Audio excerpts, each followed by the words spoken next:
Dobar večer in dobrodošli. Opravičujem, da moje predavanje ne bo po slovensko, ampak za pogovor lahko govorim slovensko, ampak za kakšen predmet ne gre in opravičujem. Bi rada, da lahko, ampak še ne. So my discussion tonight will be on the subject of narcissism, what it is and how to deal with it. What I want to do is do a little bit of an introduction to the narcissistic situation before I get into maybe the more technical details of it. Meaning that what I want to do is start off a little bit differently than I would do on some talks. Usually I would give, what we're going to do, how we're going to get it done, and what we should know at the end. We're going to do that also, but I want to start off tonight with a story of a couple. And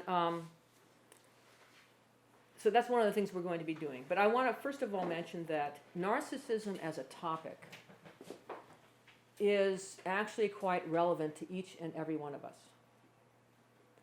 Because we all are dealing with our own narcissism, not that we have the pathology, but we have tendencies towards this in a very natural, normal way.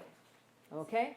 It is natural and normal that we all want to feel good about ourselves, that we are competent at what we do, and also that we take care of ourselves. And this is, in a sense, also part of narcissism. And we're going to look at this also.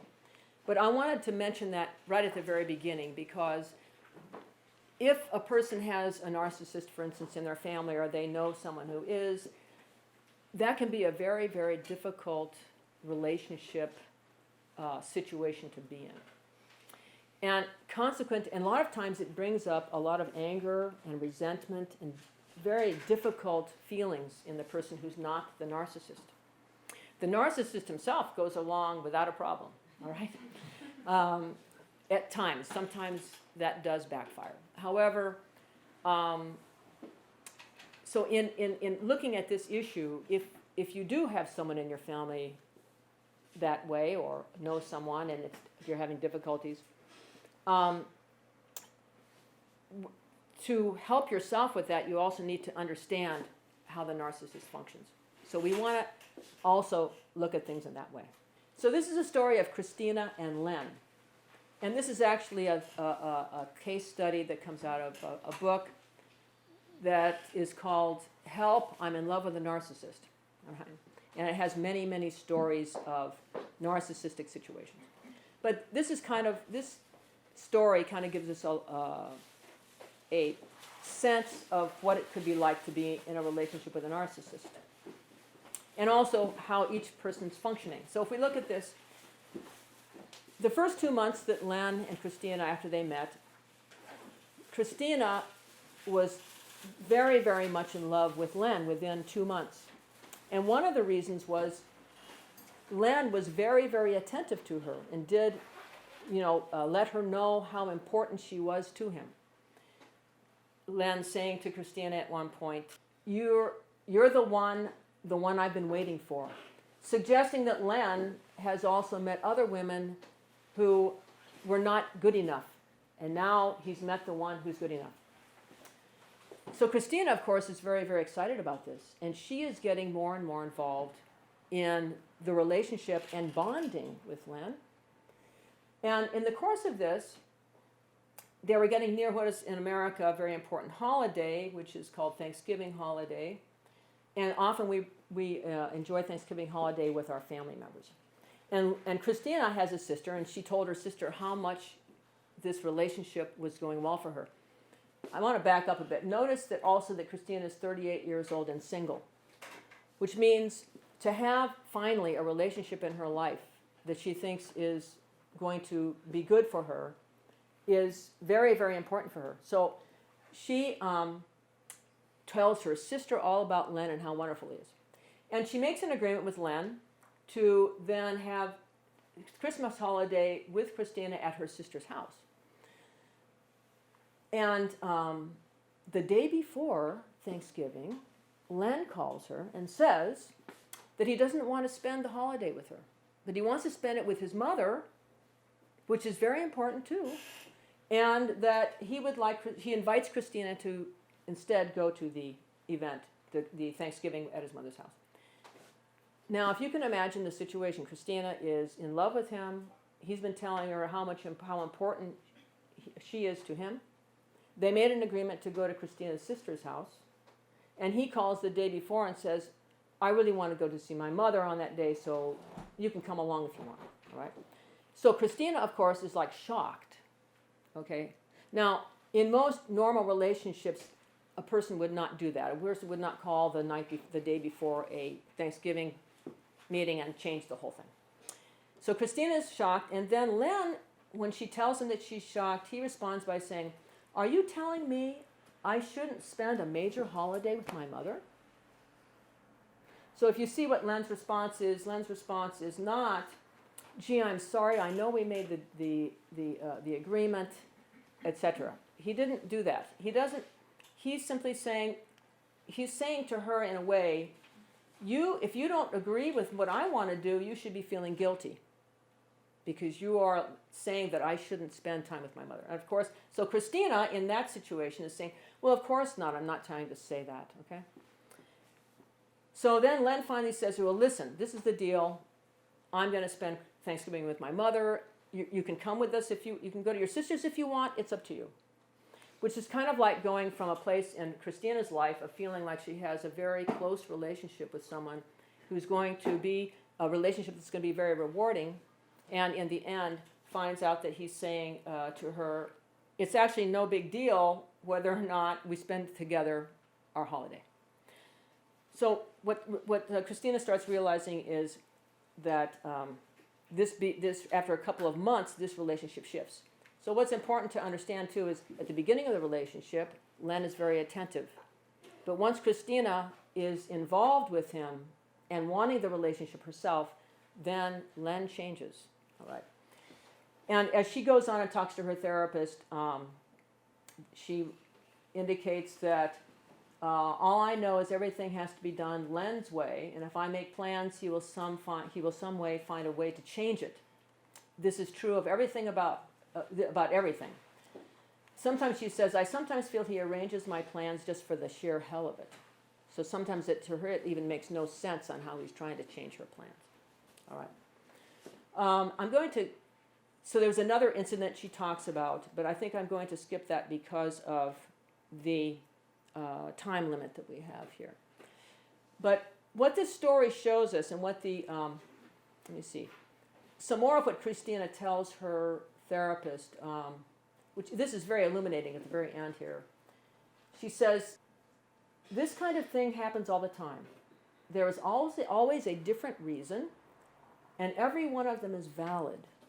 This is another factor that can be very difficult in distinguishing or trying to figure out if you're being treated rightly or not in a relationship.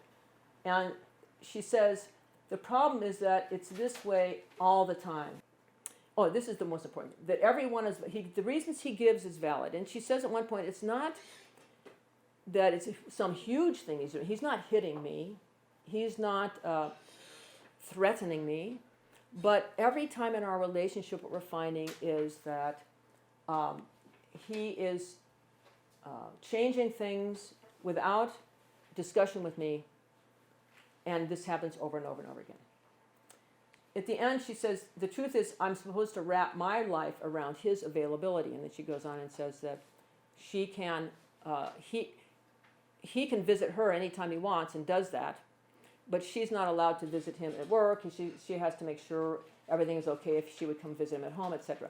So in other words, Len is carrying all the power in the relationship. But at the very end, she says, it's all about his needs, yet for the most part, my needs are ignored. And goes on with, what kind of a relationship is this? And she says, this is very telling too. He treats me like I'm his mother. All right? So this is another factor to kind of keep in mind as we're talking about narcissism.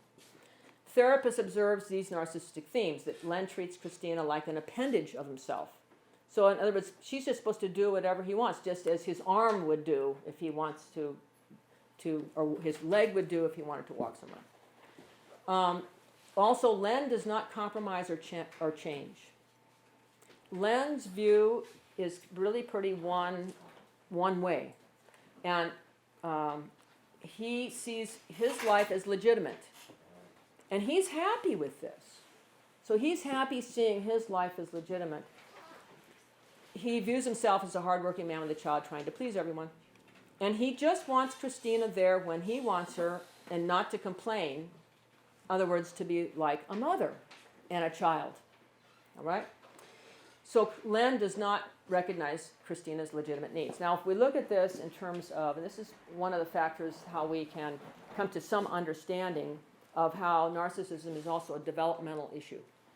We find that in this narcissistic relationship that one of the persons is acting like a parent and the other person is kind of acting like a child would be. In other words, if you know, like you think about a 2-year-old, a mother is there to meet all the 2-year-old's needs, right? And the 2-year-old, by virtue of the developmental state he's in, is not going to be thinking about the mother's needs. And the 2-year-old shouldn't be thinking about the mother's needs, okay?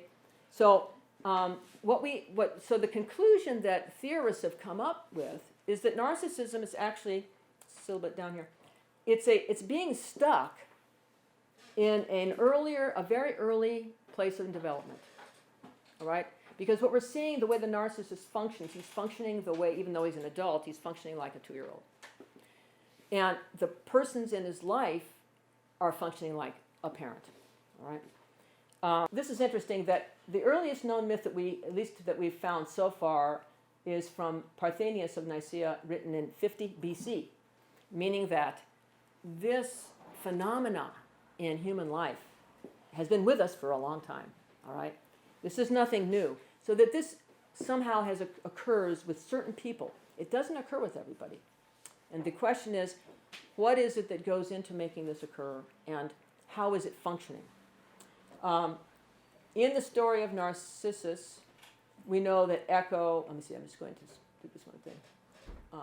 The themes in the myth of Narcissus, we find this, that Narcissus is special and particularly beautiful, which is what we call part of the grandiosity that we find in Narcissus, all right? Also, that in the myth, Narcissus is said that he would live for a long time if he did not know himself. This is another factor with narcissists. The question is, how well do they actually know their own functioning? Also, the partner that is with, or the person who becomes attracted to Narcissus, Echo, can repeat only what others say, suggesting that she is not a fully developed person herself. She doesn't have something from her own life and being to say. Then we look at Arminius, who was also in love with Narcissus, and Narcissus says to him, prove your love to me. And he gave him a sword. And Arminius then killed himself. All right. So we're looking at another person who falls in love with this narcissistic person is someone who loses himself in the narcissistic person and eventually does not even value his own life in respect to this relationship. Finally, we also look at Narcissus what happens is he looks into a pool and sees an image of himself. And he becomes so enraptured with that image that he wants to possess the image. And he spends the rest of his life wanting to possess this image. And the story is written by different people with different endings. But the thing to notice here in relation to the myth and how it falls in line with narcissistic, with what our theories are about narcissism, is that Narcissus falls in love not with his real self, but with his image. All right. So, and narcissists are very, very aware of image. Okay. And that is what they're always wanting to have supported. They want their image supported. All right. We're going to also, I think it's the end here, to look at the myth. Tragic results are involved for all. both for the narcissist and for those who become so involved with him that they lose their own life in regard to him. All right. So in this presentation, there's really so much to talk about with narcissism that I can't, we would need, actually a whole semester of classes. All right. So I'm going to try to this has been an overview, and I'm going to try to look at these issues, like what is narcissism and how to deal with it. And in order to do this, I'm going to be looking at the characteristics. These questions I would like to answer and have you be able to have some idea of. But it's kind of an introduction to the whole issue. So what are the characteristics of pathological narcissism? How does pathological narcissism develop? What are the dynamics of pathological narcissism? What are the psychological forces involved? What makes a relationship with someone with a narcissistic pathology so difficult, confusing, and unsatisfying? And then in looking at how to deal with it, we look at what drives the non-narcissist to become involved with somebody with narcissistic pathology, and also how can the non-narcissist, what can the non-narcissist do if they have a narcissist partner, friend, and coworker so that they can deal with this without hurting themselves anymore. Right? Those are the things that we're going to be looking at. Now, around the issue, the entire presentation, there's a few things I wanted to mention. One, narcissism is a personality disorder, all right? And around that issue, it's a psychiatric diagnosis. Now, learning something a little bit about narcissism tonight, or reading in a book, or going online and reading something about it, just means that you're getting some information that you can hopefully use in maybe looking at your own life and looking at maybe how some of your own narcissistic issues interfere. Also looking at relationships that you have that might be problematic, all right? It is not meant for you to think that you can pronounce diagnostically on someone else or somebody you know, all right? In a diagnosis, for a diagnosis, the only way that can be done is by a qualified professional to provide a diagnosis. And a qualified professional should be using multiple ways of learning about the person before they would even give the diagnosis, right? So I wanted to put that out because sometimes people get a little information and they say, oh, that person's that, and that's, and this is not to be used that way. That's really very inappropriate, okay? So the other part, on the other side of that, is that sometimes when we learn about pathologies, okay, we see ourselves in them. And then all of a sudden we think, oh my gosh, maybe I'm like narcissistic, okay? So we also need to take all this, information, understanding that the characteristics a narcissist displays are characteristics that all of us can display it from time to time, okay? And these things can come up for us, even though they're not the pervasive way that we function in our life. So this is also not to be used to diagnose yourself, all right? Okay. The theory, I'm going to do some theory about the development and dynamics of narcissism, mainly as a broad frame to help understand the narcissist, okay? I'm not going to go into this in great detail. We don't have the time to do that. Also, issues related to therapy with a narcissist or cultural facilitation will not address tonight. All right. General considerations, and now I'm going to kind of go quickly because I want to get through this first part fast, okay? So narcissism as a general phenomenon, as we mentioned already, is libidinal or love energy invested in yourself, all right? And some say we all have some narcissistic characteristics or issues, which can be shown. So, at times that to the neglect of one part of our life or somebody important to us in our life, we are like invested in looking so beautiful or doing something with our intellectual life or our employment, and that takes that takes precedence over others who are important to us, and so we're kind of neglecting others. And this happens from time to time. Okay, we might say that that's a kind of narcissistic characteristic, but that doesn't mean you have narcissistic personality disorder, okay? Narcissists do this all the time, okay? And they're neglecting a lot, the other people.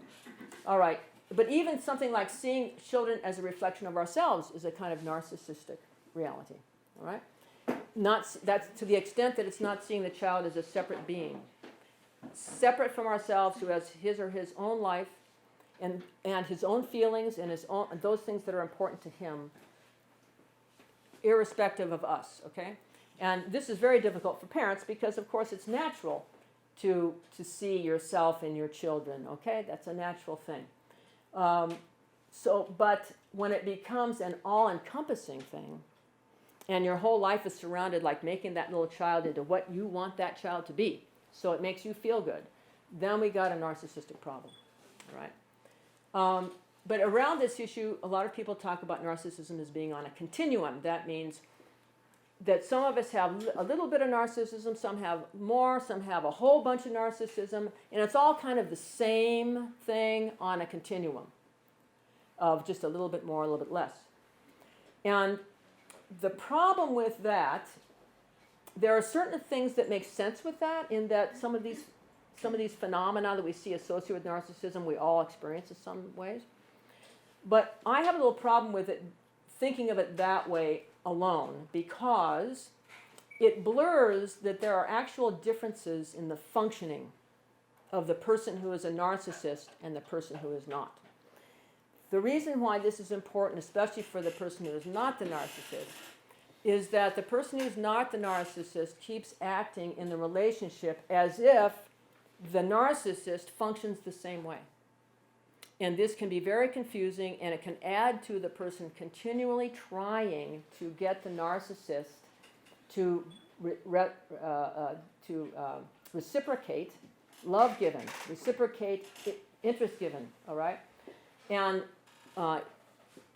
that is not, seeing those differences contributes to that continued relationship that is, as echo, if you stay with it, you're going to spend the whole rest of your life pining away and never getting your needs met. All right? So this difference of functioning is very important, I believe. There's different goals regarding work and relationships. All right? So I kind of think of it better as there's a continuum of healthy narcissism and a continuum of pathological narcissism. All right? As a phenomena, narcissism is a human personality factor, all right? It has to do with these issues. Issue of self we've already talked about. Psychologically, and now I'm going to go a little bit now, just bringing to you some ideas that we're going to be looking at a little bit further when we look at the dynamics of narcissism. But psychologically, for the person who has a narcissistic pathology, is that there's a structural split between these extremes: sensing oneself grandiose, egocentric, omnipotent, superiority, idealization, and entitlement. Those are all like in one group in the narcissist's mind. And it's in opposition and split from feelings of incompetence and ineffectiveness, fragmentation, unworthiness, inferiority, devaluation, and harsh attacks of criticism.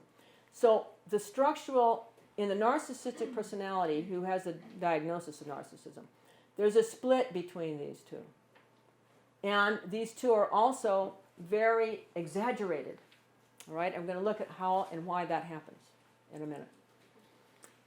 As a general factor in personality, narcissism is challenged in factors related to interpersonal relationships. So it's challenged with the idea of reciprocity, give and take. It's challenged with interrelatedness. Narcissism is challenged around the issue of beholding the other as a person in or of himself or herself. It's challenged regarding boundaries, where I end and you begin. And it's challenged regarding communication style and power, as we saw in Len and Christina, where in communication, the narcissist doesn't go back and look at the fundamental issue. He creates another issue, like he said, instead of going back and talking to Christina about how they did agree and he's sorry, he instead just says, well, you don't want me to spend my holiday with my mother, you know? So he makes the situation something that it was not before, and then he pretends the original agreement never existed. All right, and narcissists do this very often, and it creates a lot of havoc in a relationship around communication and being clear with each other. All right. It also involves developmental issues, as we mentioned before, how the narcissist is kind of acting like a 2-year-old wanting a mother or a father. So we're going to go on.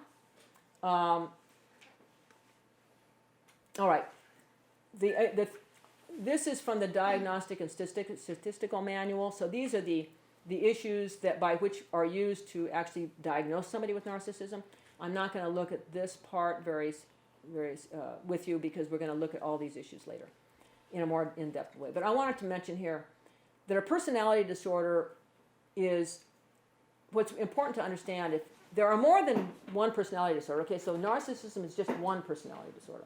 But personality disorders in general are enduring. That means they last. They last for a long time. They're stable, so they don't change much. They're pervasive. They enter in all the different parts of the person's life. All right, and they're inflexible. So, and it deviates from cultural expectations and leads to distress or impairment. All right, the narcissist tends to have such a strong defensive structure that they tend to not feel the distress so much as they experience impairment in relationships. Because the narcissist has a very, very strong defensive structure, and they quickly rationalize. If they have made a mistake or if somebody criticizes them, they quickly rationalize in their own mind how that means the person is either envious of me or the person is not understanding the depth of my understanding, and that's why they don't understand this. So they rationalize it to make themselves look good. So that the narcissistic person who's very strong in his narcissism tends to not feel so much that distress. And if it is, it's kind of fleeting, right? It doesn't last long. The criteria that is used, this is just to show you that there are criteria that a person who would diagnose somebody has to use these criteria. And if a client, for instance, doesn't meet these criteria, they cannot be diagnosed with this disorder, even though in some ways they may have the disorder.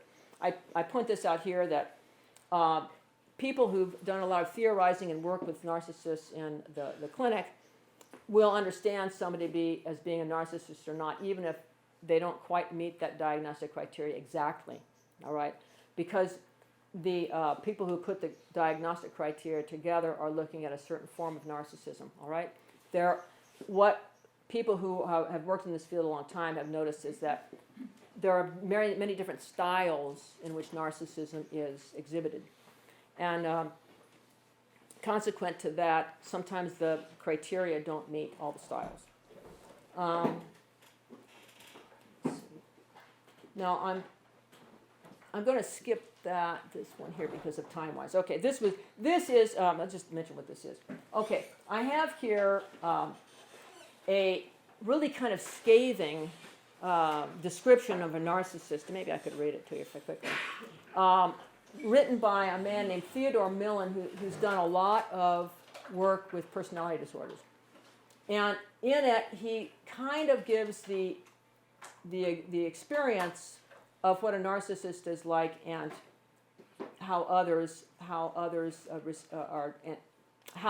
what his relationship with others is. Okay, and because of time, I'm not going to go into it because he does notice. I mean, you can notice here that there's a fantasy life, a self-generated fantasy, seeing himself as godlike, powerful, etc. And those others are expected to admire him and to anticipate his every need and excuse him for anything that he does not do correctly or whatever. And the narcissist sees other people as they exist for him to use them, exploit them. All right. So this is a kind of talking about a narcissist who's quite defended and would not change at all regarding any kind of relationship that he may have. Also, if confronted, the narcissist is likely to become even more haughty, dismissive, or in some instances, enraged. Now, how does this happen to a person? That's a question. How is it that many of us are not functioning this way, and some of us are. All right? And regarding many and some, it is kind of some of the idea of how many narcissists there are in the world. Okay, it's kind of estimated about 1% of the population actually meet the full criteria for being a narcissist. All right. I would guess that there's a lot more people that meet a criteria, but maybe not the diagnostic criteria, but they're functioning enough like a narcissist that they give a lot more people trouble than just 1%. All right. Also, the statistics show that 75% of narcissists tend to be men, in contrast to women. All right. There's a tendency for women to become more borderline and men to become more narcissistic. All right. And that's kind of that I've recently read that seems to be changing. Like there are more narcissistic women now than there used to be, and that also might have to do with some of the cultural changes that we've experienced. And maybe in our discussion we can talk about culture and how that also comes together with narcissism and maybe supports narcissism or not. Okay, but we have too much. We don't have enough time to do that. But what we're looking at here is this. There's many components, and we're not all sure exactly everything that's involved with somebody becoming a narcissist, okay? Sometimes we like to think we do. Our narcissistic part wants to think we understand it all right? But the reality is there's many factors that could be involved that we're not sure of yet. One is genetic, all right? Why? Because genetic, there's biological component. Genetic, temperament, brain development, and the neural connections that are influenced by early experiences with caregivers. So the biological component, I don't think should not be kind of totally dismissed. Now, to say somebody would be born with narcissism, I would say not. But there can be a predisposition. Why? Because how we function and how we grow as human beings, our brains are changing the whole time. So when we're born, we have a certain number of neurons, but there's connections that are being made all the time. And these connections in the various parts of our brain are getting strengthened depending on what our experiences are. And there are certain parts of the brain that are more involved with rage and anger, certain parts of the brain more involved with empathic response, certain parts of the brain that are more involved with understanding relationship. And it can be that certain people, for instance, if it's a genetic issue, some people may have more neurons in one part of the brain, let's say the empathic area, or those areas of the brain that are all involved with having empathic responses. Perhaps some people are kind of born with more of those neurons or more of those connections. And then what we have then is a situation where they're predisposed not to become a narcissist, whereas somebody else may not have as many. So that's one of the types of things that could be going on. Also, we know that early experiences with caregivers during certain times, which we will look at in a minute, there are certain periods, critical periods in the child relationship with the primary caregiver.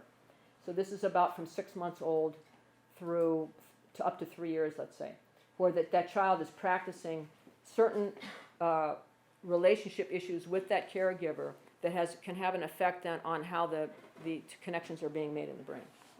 All right, then we have a parenting component, which we're going to look at into a moment. So the next slide has to do with that. I won't look into that now. We have a family functioning component, which means that there may be a parent or parents who don't have the disorder themselves, but let's say, given many factors, could be cultural, they may kind of, or it could be culture, could be kind of even the idea of the roles that people play in the family that might support narcissism being developed in like one child more than another, all right? Now, then we also want to look at this etiology, how it develops. It may involve developmental arrest. That means the stopping of development, all right? That aspect, most of the time we're thinking of it in terms of the person not getting the correct parenting they needed, so they didn't develop some things that I'm going to mention to you in a minute. But we can also look at developmental arrest, possibly also due to some brain functioning that we're not aware of, all right? So the recent research has shown that regarding parenting, there's a dual pathway to the development of narcissism in the course of rearing a child. One is the permissive, overindulgent parenting. And two, well, we're going to look at that. Okay, two is the next slide, is the withholding, punitive, abusive type of parenting. So going back to permissive. So this has to do with things like excessive praise promotes the grandiosity in a child. Now that means no matter what the child does, he's a genius, all right? Or even the child gets an A on that paper at school. Well, you're a genius. Well, no, he got an A on a paper, all right? So what we do when we say you're a genius and we're trying to make you all into this great, wonderful being, and you're a little kid, you're like, we're giving you an incorrect understanding of reality. And this is one of the foundational problems that the narcissist has, is an incorrect understanding of reality. And part of this has to do with exaggeration, all right? And on being overindulgent and promoting grandiosity, when this is done over and over and over again, okay, then the child starts thinking like, I guess I am a genius, all right? And then if I get a bad mark on a paper, it's not me. It's because the teacher was so stupid. She made stupid questions. So in other words, the narcissist then has to start protecting this grandiose feeling in himself. Why? Because his parent likes him when he's grandiose. And his parent doesn't like him when he's not grandiose. All right? And this is very important why to know this, why, especially for those of us who know narcissists, that we can have a little empathy, those of us who can have empathy, for the narcissistic situation. All right? That's what happens. All right? I have to keep being grandiose because my parent likes it when I am, and they don't like it when I'm not. So, praise when a child has not accomplished anything, or to warrant the praise. This is a very big one here. No expectations on the child regarding responsibilities in the home or toward others. All right? I see this is like being in a home and the parents do all the work in the home. The child has no responsibilities to take care of anything. All right?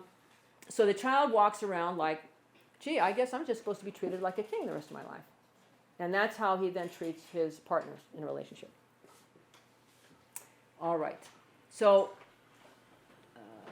these are some of the things regarding overindulgence. And because of time, I want to move past that.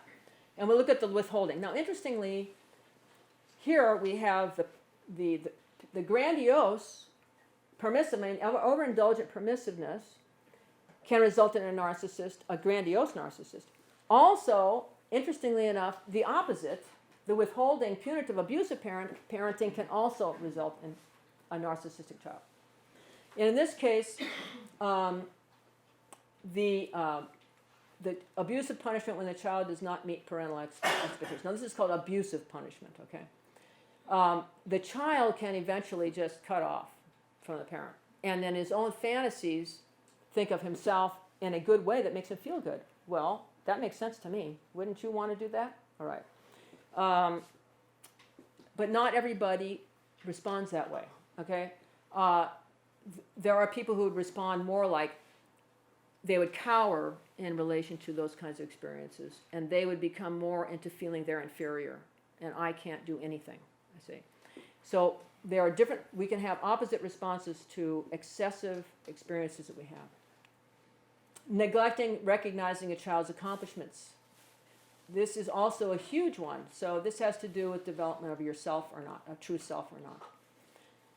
Praising the child only when he shows interest in the parent's interests. So that all contributes to narcissism because the child says, well, I don't get to have my own self, my own life. I have to always be interested in what my parents want me to be interested in. That's the only way I get what I need from my parents is to do that. And you'll see what happens in the end when we look at the dynamics.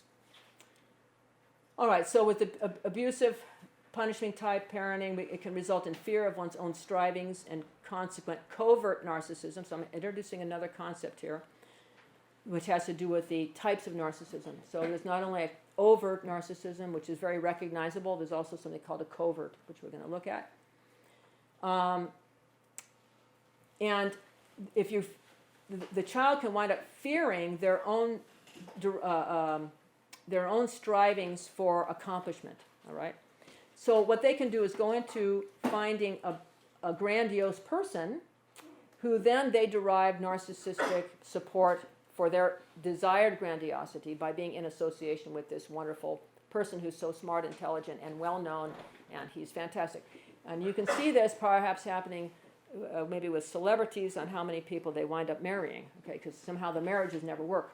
So there's something going on there regarding narcissism, I would guess. So even this withholding punitive type of parenting can result in a narcissistic response from the child. Now, around this, I also had a caveat here regarding developmental appropriateness. Okay, going back to permissiveness. There is no overindulging an infant of 1 month, 2 months, 3 months, 4 months, 5 months old, okay? All right.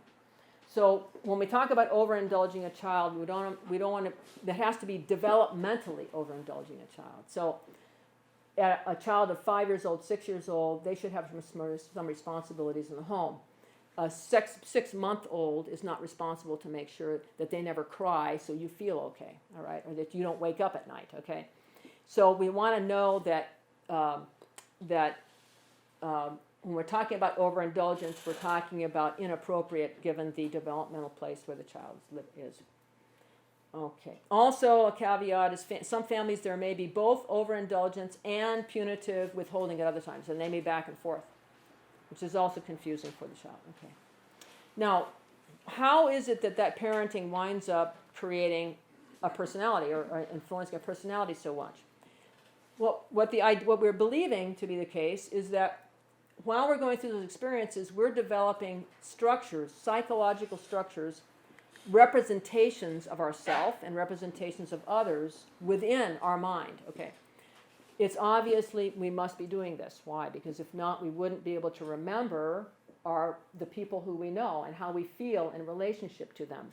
The fact that we know that we feel a certain way around a certain person and we feel another way around another certain person, it's suggesting that we're carrying something inside us that is reflecting our thoughts and feelings and experiences with those different people. So what we believe to be the case is that we create internal mental representations of self and other. And we also have internal representation of the relationship among those representations. All right? So we have representations of self, representations of other, representations of how the self and other go together. Now, early on, we not only have self-image, we also kind of develop something called an ideal self, means it's the all-good self. That's when everything I do is right. Mom and Dad love everything that I draw, and I'm so good, all right? And we then develop this internal representation of ourselves as being wonderful, good, and that's kind of that grandiose part, all right?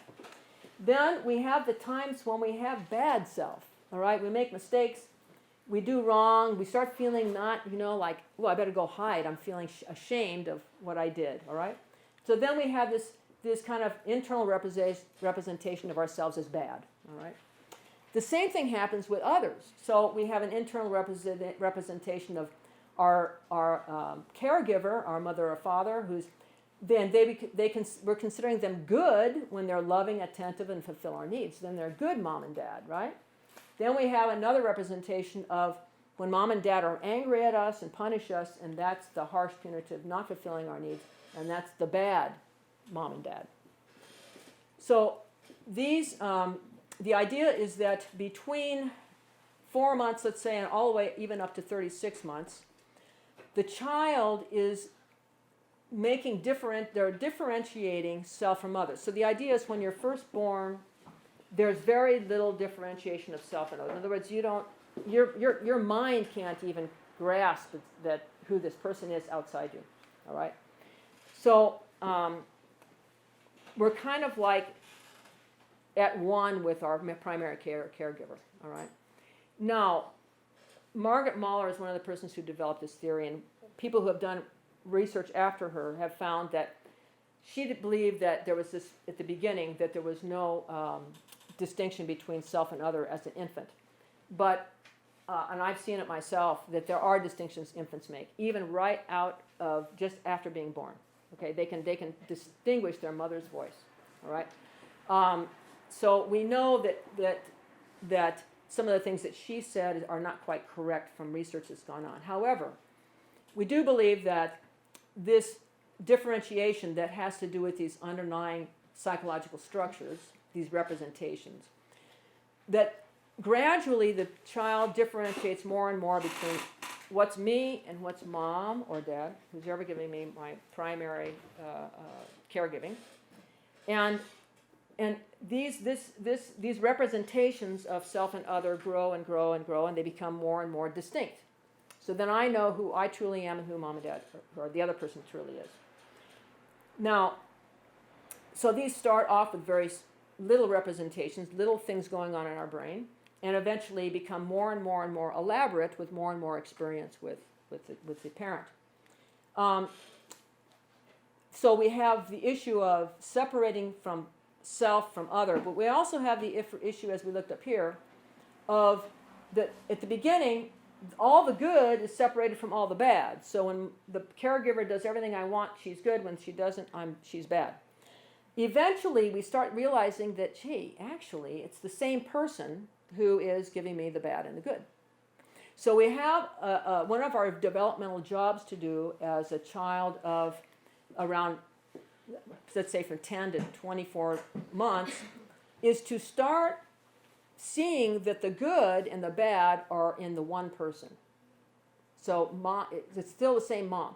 The same thing with self, that I'm not always grandiose and I'm not always very bad. Okay, so that, and this is called rapprochement. And this phase here is when the good and the bad aspects of the self should come together and be united, or integrated, that is. And the narcissistic problem are problems in this whole job, this developmental work is problematic for the person who becomes the narcissist. Masterson developed, what he sees is this, that by the way, in the theory, the other is called an object, okay, and then there's the self. And what he has come to, he wrote this in year 2000, he sees that in the narcissistic structure, the object, the other person, and the self are kind of meshed together. They're not totally seen as distinct.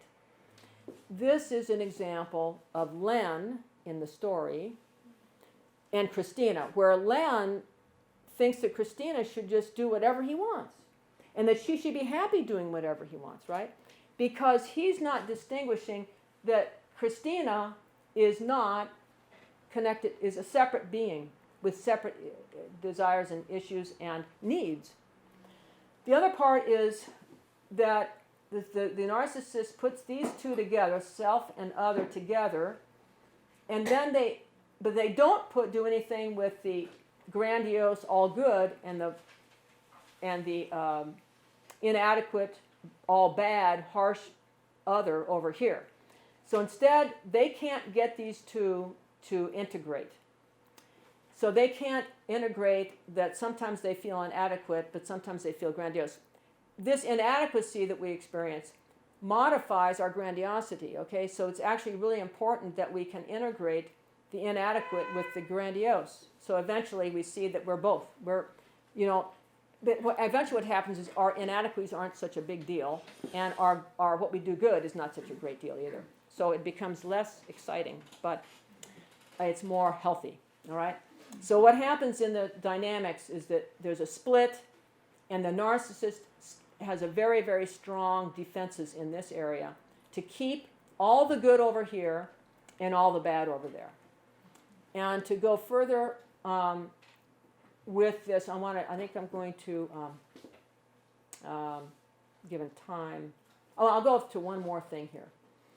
I just explained that. Now, there's another way of looking at this or thinking about it just with different terms. It's called the false self and the real self. So I've talked a little bit already. I think I mentioned the real self and the false self. The false self is the same thing as what Masterson has here as the omnipotent, all-giving other and the grandiose self. That's the false self. And it's there, this is here, as a way to defend against ever feeling this. So basically, we have the false self. It's reliance on achievement, perfectionism, grandiosity, and omnipotence, pride, entitlement, self-involvement, manipulation of others and objectifying them. This makes one feel like they're godlike. All right? So that's one of the problems the narcissist has. The reason the person has this is to defend against ever feeling this. Why do they need to defend against this so badly? Because this is so extreme in their experience. So the narcissist can't afford to feel shame. All right? It's going to blow him away. He's going to be obliterated in his mind if he lets himself experience inadequacy. And that's one of the reasons why he has to keep this supported all the time. And he creates experiences to feel this. Len created an experience with Christina by first agreeing to go to Thanksgiving with her and then calling the day before and saying, no, I'm not going to do it. And, if you want to come with me, it's fine. But if not, that's okay too. So after getting her totally involved with him, then he created an experience for her where he would be feeling totally grandiose. I'm so much above you. I don't care whether or not you go with me. While she is feeling all of these things. She's feeling shameful, humiliated, worthless. Because what he does, what the narcissist does to avoid feeling this is he projects this onto the other person. And that means he creates situations where the other person will feel this and he gets to feel this. And that's why Christina is saying, wow, this is really strange. She's shocked at what he does because she's not dealing with a person who functions like she does. Because she is not needing to do this. And she's not realizing that he's doing this all for this and all to make her feel this. All right? And this is the tragedy of being in a relationship with a narcissist and not recognizing this. The tragedy is this can ruin that other person's life. Right? And in a sense, the narcissist may not even really be trying to do that, but they almost can't help themselves. Right? It's in their structure. Now, why does the narcissist have to keep this going? Because the real self is underdeveloped or not developed at all. And we call this arrested in development. These are the things that the narcissist was needing to have with their primary caregiver that were not given or were not given enough. A very critical issue is whether or not the parent mirrors what's going on in the child. Okay, so if the child is feeling sad, the parent who doesn't let the child say, oh, let's do this, it'll make you happy. Okay, the parent is not validating the child feels sad. And unfortunately, we have an idea of self-esteem in our culture, at least we do in America, and it's really become havoc, really, especially in schools, believing that you always have to say yay, yay, yay, and not let the child feel uncomfortable. And I'm saying, no, you're creating narcissistic pathology and vulnerabilities by doing that. The child really needs you to understand that he's feeling sad. Wow, I really see you're feeling sad today. Can you tell me what happened? And you're interested in the child's world, not in I feel uncomfortable when you feel sad, so I want to do something to make you feel better, so I feel better. And unfortunately, what's happening too many times when the parents are just trying to make themselves feel better. Rather than let the child know, I really see you. All right? And this is one of the tragedies that happens, and we have then disordered personalities being developed. And it's unnecessary, but part of it is because the parent themselves have unresolved problems in this regard themselves. So then the child doesn't develop what is called a real self, which a real self is, I know what I think, feel. I can feel good about it. I can accept the fact that I make mistakes sometimes. It's not going to make me feel like go into depression because I got an F on a test. All right? I know that it just means I need to try better. All right? Instead, without this real self, you can't do that. All right. Now, so that's kind of in a nutshell what happens dynamically with the narcissist. Are there any questions about that? Okay. So I want to go on, because we started a little bit late, so I'm giving myself a little time here past it. So this has to do with this false self. I'm going to go past this. Now, some of the characteristics that we know go along with narcissism are, one is impaired empathy. Some people talk about, we all know that empathy means that I can understand and sometimes feel what is going on in another person, right? Some people have stated, I've heard this many times, that narcissists lack empathy. I never believed that, because if they lacked empathy totally, they wouldn't be able to manipulate very well. In order to manipulate a person, you have to kind of know what it is that would be manipulative for that person. So you have to kind of know how the other person functions. But what the problem is that they have a diminished capacity for emotional empathy. They may understand it cognitively, but the emotional part is which they are lacking, or they have diminished. Why would they have diminished emotional empathy? Because they cannot afford to feel bad, sad, inadequate, shamed, etc. So if a person is going through difficulties and they did badly on their test or whatever, the narcissist can't afford to feel that, because that brings up his own feelings of inadequacy, and they can't stand it. So they cannot sit with a person very long in that respect, in that type of situation.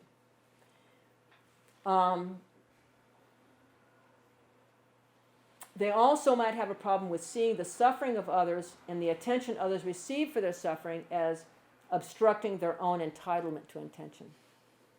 So they can't be too long in giving attention to the person who's suffering, because it may take attention away from them. I'm going to go further here.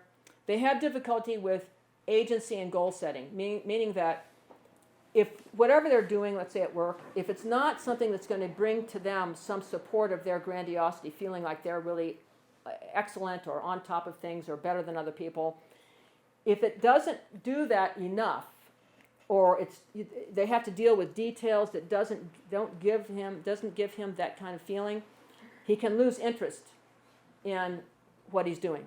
He can start feeling flat, not alive or vital, because the narcissist has to constantly be supporting his grandiosity, those good representations. So persistence sometimes is difficult for a narcissist. All right.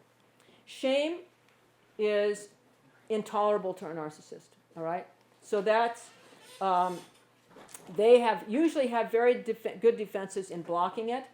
Or what they will do if shame is activated, what they will do is find a way to counter by blaming somebody else. I gave here an example. Let's say a project fails at work, and the parent gets home. A project at work failed, and the narcissistic parent gets home, and as soon as he sees his child, the child does one little thing, and he says, "You're an idiot." Or the child gets an A.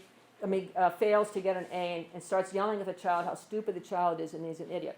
And in this way, then he's trying to actually overcome the fact that he failed at work. So he comes home and then he's yelling at the child, projecting his sense of shame onto the child rather than accepting the fact that he feels that way. So basically, it's directed outward and they blame others. All right. Distorted, illusory, magical thinking. This is finding ways to maintain the grandiosity and defend against any harsh realities of shame, mistakes, inferiority, lack of success. This is just one example of a covert narcissist. Let's say a covert narcissist is in love with a wonderful man who she can derive narcissistic support by being in association with him, meaning that he's grandiose and then she can be grandiose because she's his wife or partner. That person who has her own narcissistic problems might be saying to herself, if I hadn't fallen so deeply in love with my wonderful husband, I would have continued my career and become an opera star. So she needs to see herself as an opera star, even though, and she'll give herself the reason she isn't. There's only one reason, because she married this man who's so wonderful, and she's getting her grandiose needs met that way. So that would be like a covert narcissist example. An overt narcissist, somebody who is not pretending, who's actually walking around being arrogant and grandiose. An example might be that he doesn't get his novel published. So then he'll think about the publisher as being stupid, or the general public. No, he says publisher is so stupid as the general public, as is the general public. And then he has fantasies of, my novel will be discovered one day by true intellectuals. They will see and understand the mastery of it.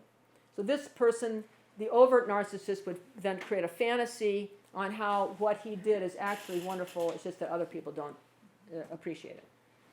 Then we have what we talked about before with grandiosity and omnipotence. This is called center of attention, is one of the ways this is played out. So the narcissist also always wants to be center of attention, dominating conversations with little time given to others, bringing conversations back to themselves habitually, cannot listen to others with interest. They get bored, restless, tired after a few minutes of another talking. So as soon as another starts talking, they have to get up, they have to go somewhere. They cannot really stay with the person and give attention, perhaps just as their parent did to them when they were little. All right? Then there's fantasies of greatness, which also are often, the fantasy life of the narcissist is often employed when they have those occasions where they may be seen as failing at something or inadequate. And that through fantasy, they get themselves back into narcissistic supply. Flaunting intelligence, etc. I'm going to go on. Arrogance has to do with the need to see themselves as better than others. And if they don't see themselves as better than others, they start feeling like they're worthless. All right? So the narcissist has a hard time with a relationship that's like this, where both people are on equal footing. The narcissist tends to see relationships that one's better and one's underneath. And so what the narcissist in a relationship wants to do is always be here on the higher spot, and the partner has to be on the lower spot. Now, if you have two narcissists, one overt and one covert, that works okay in a way, because the covert narcissist gets her narcissistic needs met by being in relationship with this overt narcissist who is getting his needs met in many different ways. People thinking he's wonderful, or himself thinking he's wonderful.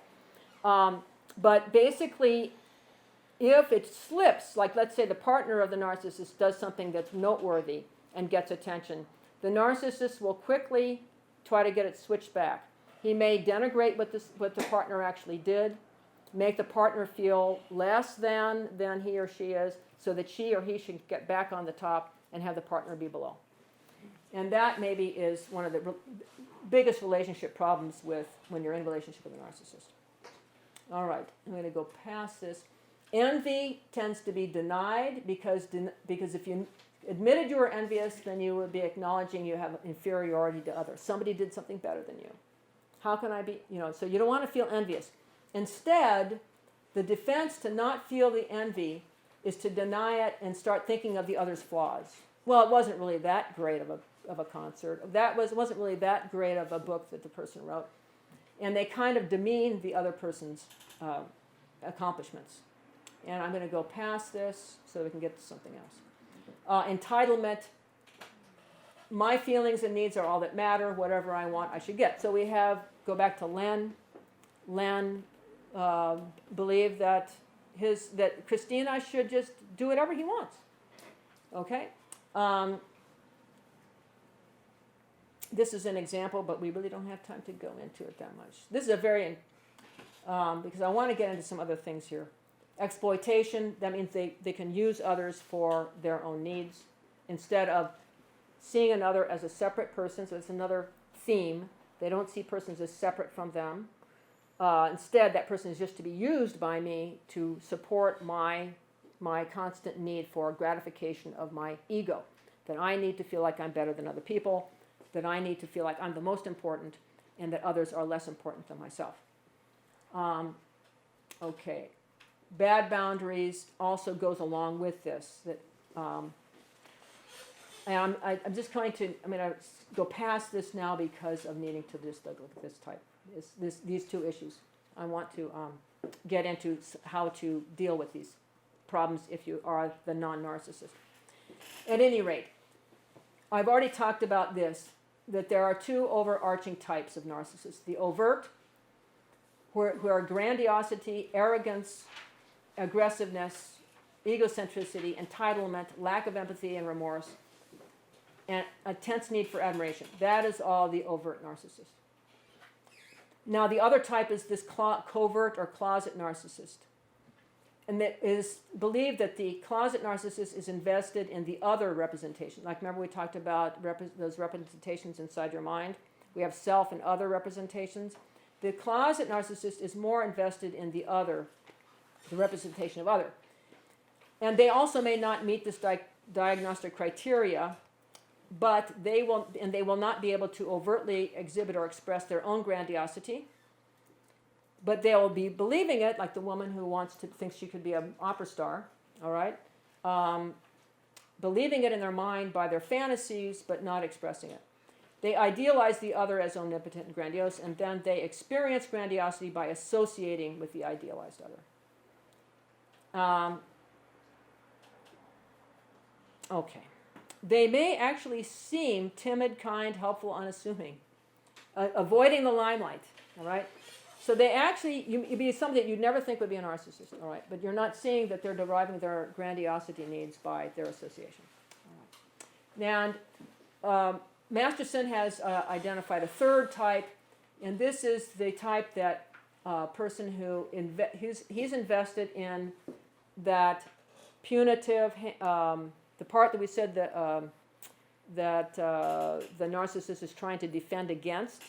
Well, this particular type of narcissist is kind of attuned to those feelings of being inadequate, humiliated, and things like that. And they spend a lot of their time on being harsh.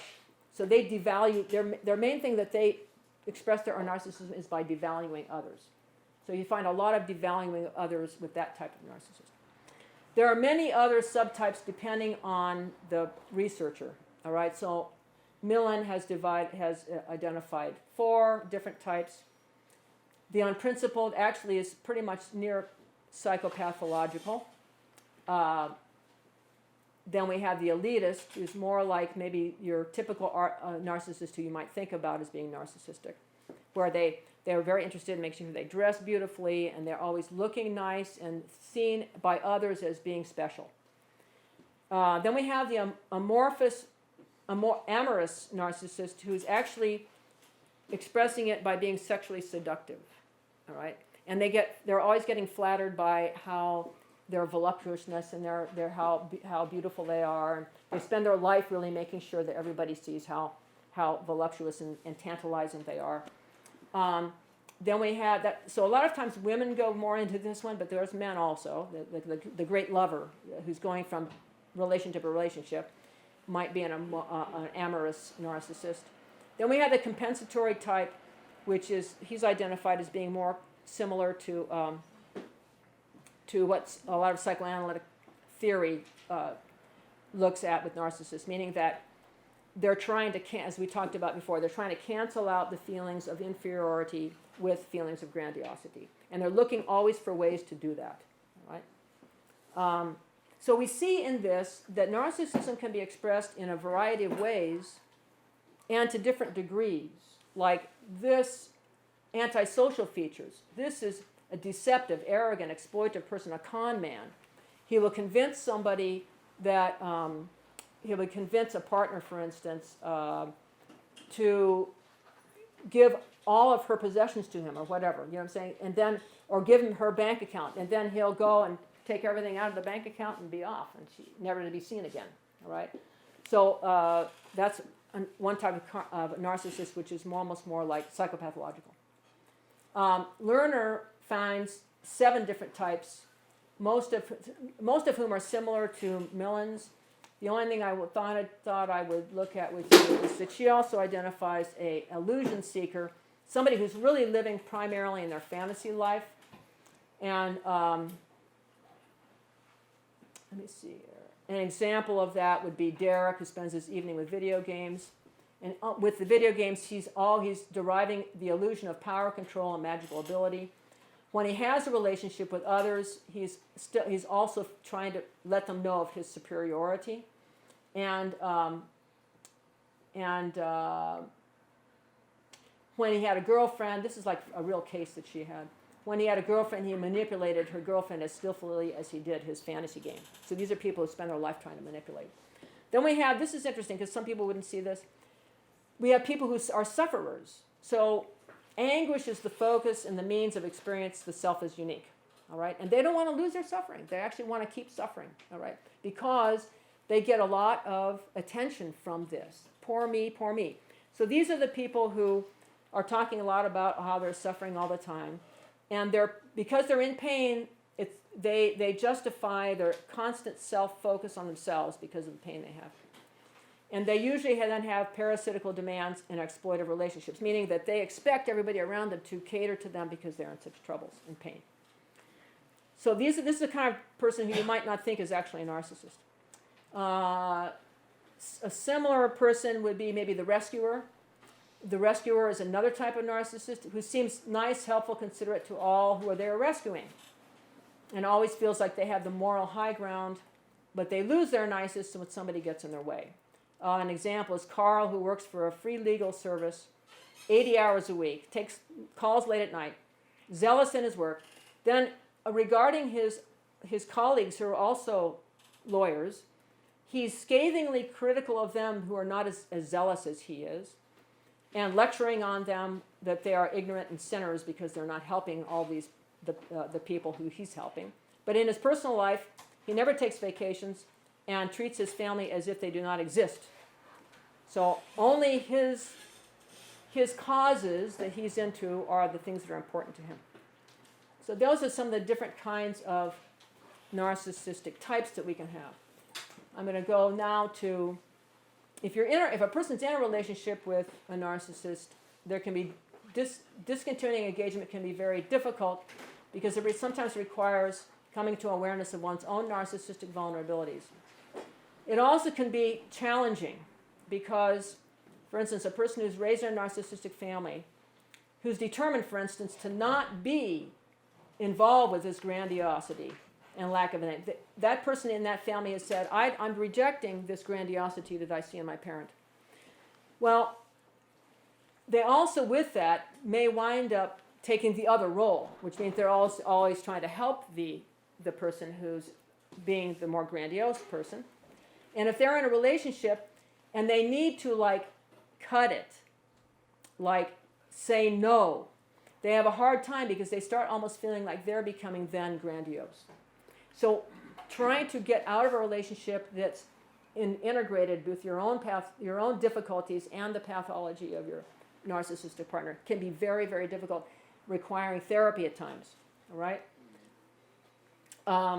It can also bring up issues of betraying my family of origin. If I step out of my role in the narcissistic family, so if I have the role that I'm supposed to be the quiet one who always serves everybody and never asks for anything for myself, if I step out of that role, then I'm betraying my family. You see, this can be going on inside the person because of their own, how they have determined the way they think about and feel about themselves, given their early experiences.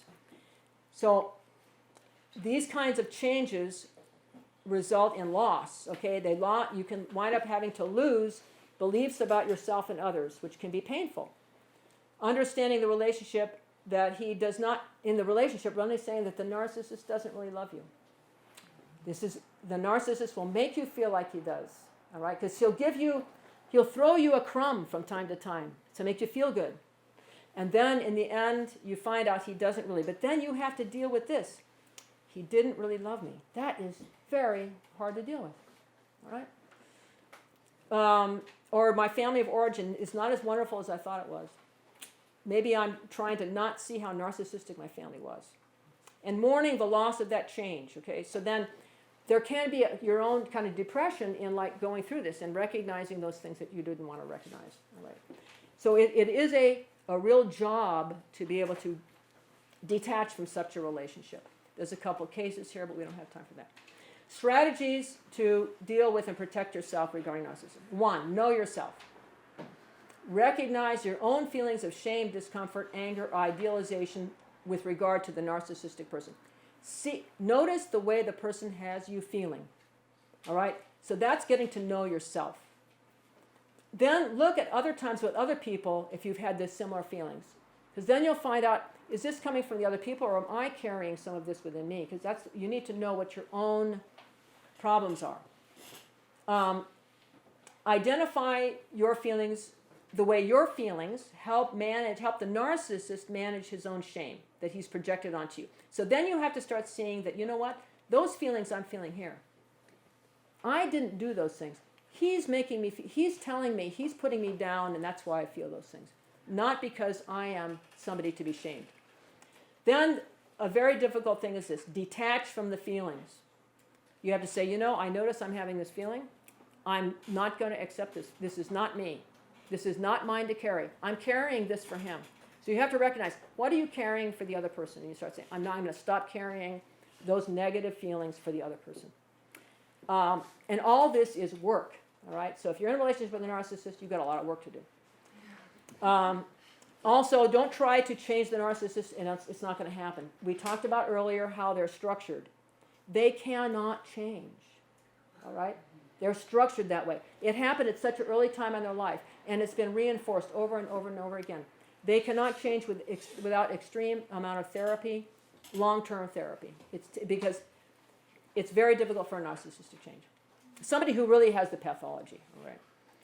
Next, embrace reality. Find your own meaning in life based on reality, not on fantasies so much, on actual reality, and start understanding that what you do at work, when you do something good at work, feel good about it. You don't have to do something grandiose and wonderful to feel good about it, all right?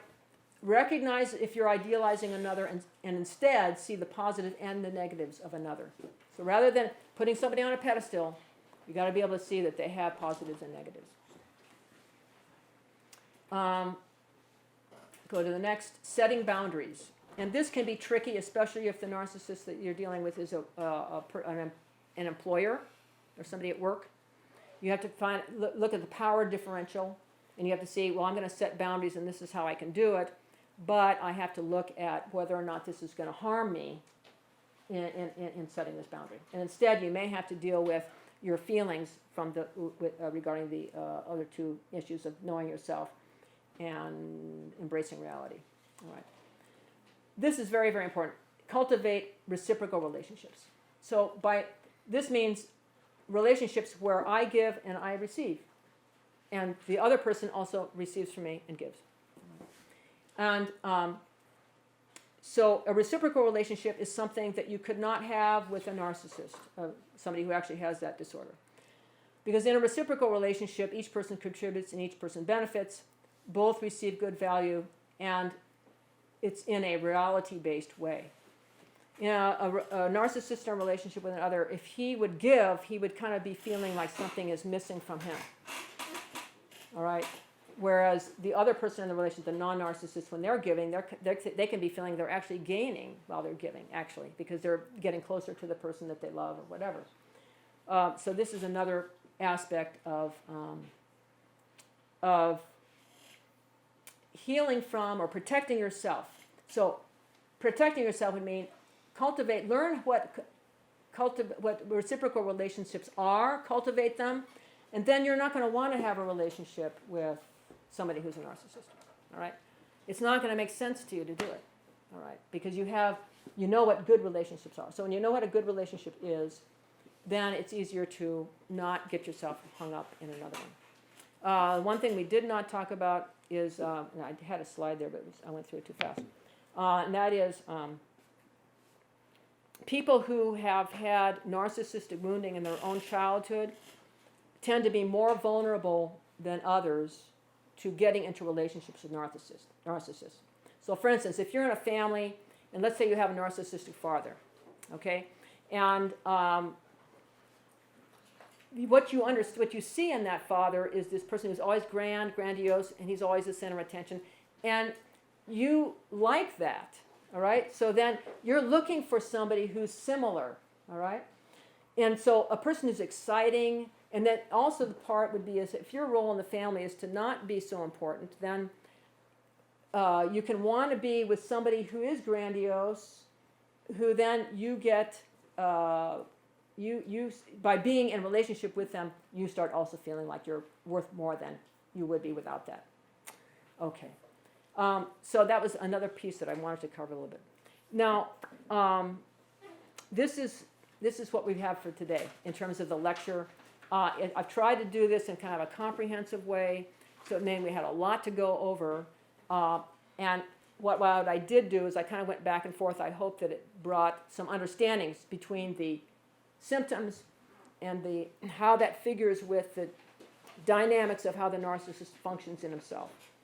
And then how also when you're the non-narcissist, some things that you can do to protect yourself from getting back into those situations. So thank you very much.